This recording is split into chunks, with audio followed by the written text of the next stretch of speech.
his proposition was that every ideal is a judge. And that makes perfect sense, because an ideal is something to which you aspire. And the gap between you and that ideal, if it's your ideal, is felt as judgment. And so that's one of the reasons people are very afraid to have an ideal, to make it. That's why I wrote, do not hide things in the fog. It's like, well, you should lay out an ideal. You should pursue an ideal. Why wouldn't you? Well, when you make your ideal explicit, it turns into your judge. Well, then you can listen to that judge and move forward and transform. But, you know, it's pretty damn harsh. Because especially to begin with, you posit an ideal, especially if you're in a mess. God, every bit of you is being judged as unworthy. There's endless reasons not to want that. Technically speaking, again, seeing yourself move towards a desired goal is the essence of the positive emotion that nourishes us. And I mean that technically. That's dopaminergically mediated incentive reward. And so you don't have to get to the goal. You have to aspire to the goal and move towards it. And that doesn't even matter if the goal recedes, which it will as you approach it, because your ability to conjure up what constitutes the ideal is going to become more sophisticated as you move towards it. And you might think, well, that's terrible, but it isn't, because it means the game doesn't have to end. Right? Because if you hit the ideal, it's like, oh, well, game over, reset, but no, that isn't going to be how it works. It's going to get better and better and better. And it's why life is the perfect game. I mean, if you have a really good, for those of us who've played video games, you have a really good video game, or even a really good book, or even a really good movie series or a show, and it comes to the end and you're like, oh, there's a huge letdown at the termination of this thing that's been incredibly engaging, especially even if you win. Yeah, exactly. You win and you get this moment's satisfaction, but it's replaced almost immediately by the disappointment of the cessation of the game and the recognition that you're in a finite game when you really want to be playing the infinite game. And that's what life is, the infinite game of renewal of life. And that's why it's so good. We'll never replace it. It can't get better. And it's hard as hell. And it's hard as hell at the same time. And that's the way we would want it.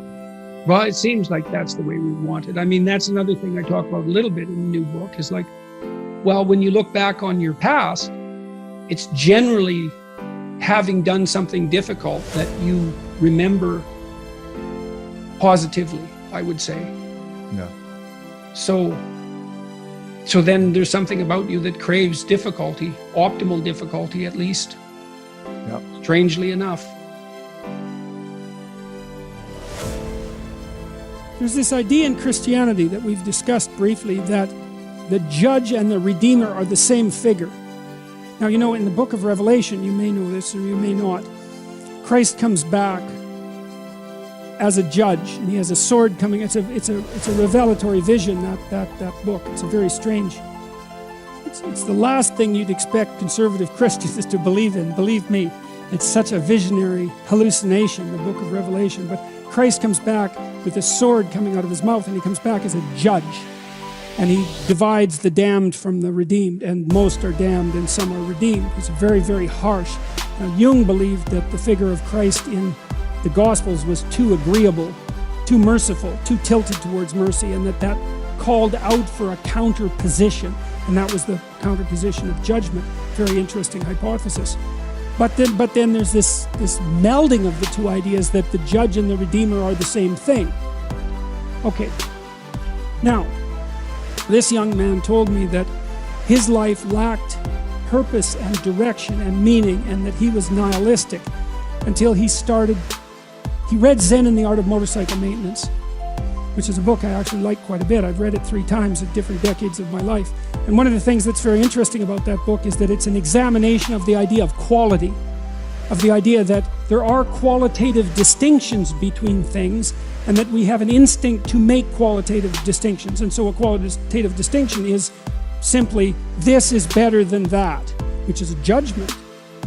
Okay, now what Ratzinger is hypothesizing is that the person in and of, how the modern idea is you're supposed to accept yourself. I think that's an insane idea, by the way. Really, I can't think of a more nihilistic idea than that you're already okay. It's like, no, you're not. And the reason you're not is because you could be way more than you are. And so what do you want to be? You want to be okay as you are? Or do you want to strive towards what's better?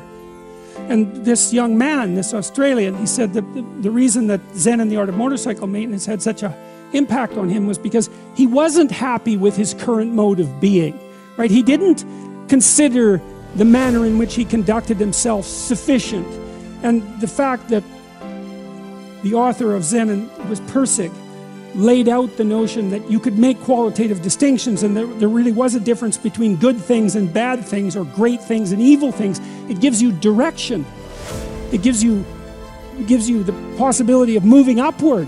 And Ratzinger is pointing out, at least to some degree, that human beings are insufficient in and of themselves and need the movement upward. And so they need to conceptualize something like the highest good and then to strive for that. And the thing is that there isn't any difference between conceptualizing the good and being judged.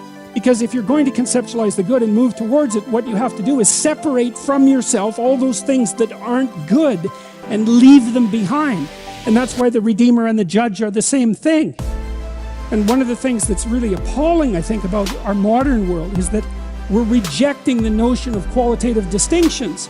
You say, well, we don't want to hurt anybody's feelings by saying that one thing is better than another. It's like, okay, fair enough. It's not fun to be cast off with the damned, that's for sure.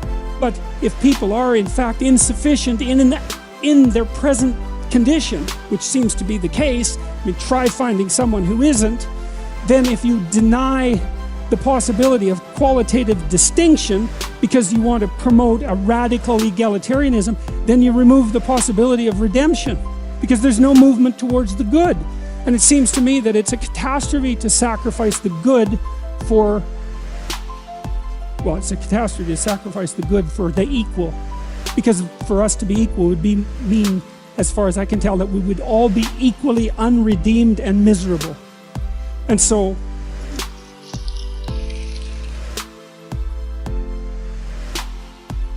we remind ourselves constantly to be grateful. And I'm always trying to watch what I say and to feel it out so that I use my words carefully. And I'm attentive to that.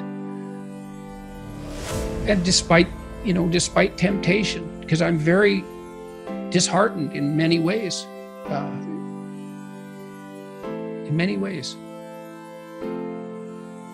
I spent a lot of time trying to be of aid to people, let's say. And the consequence of that, I suppose, was that when I needed it the most, I got a lot of that back. And that wasn't something I expected. It's like when my wife was sick in the hospital, we had hundreds of letters of support. Prayer groups contacted us and well-wishers who said, we hope, we're praying, we want this to work out, we're thinking about you. It's like, wow, that's great. It's sustaining. And certainly, I read the YouTube comments and so forth, and thank God most of them are positive. I don't know possibly how people live when that's not the case, because negative ones strike me to the core. So I'm a very peculiar person for what I'm doing, actually, because I don't have that much resilience in the face of criticism. I'm very sensitive to it. But fortunately, there seems to be a lot of support, and constantly, thank God. It's a remarkable thing. I can't believe it. I really can't believe it.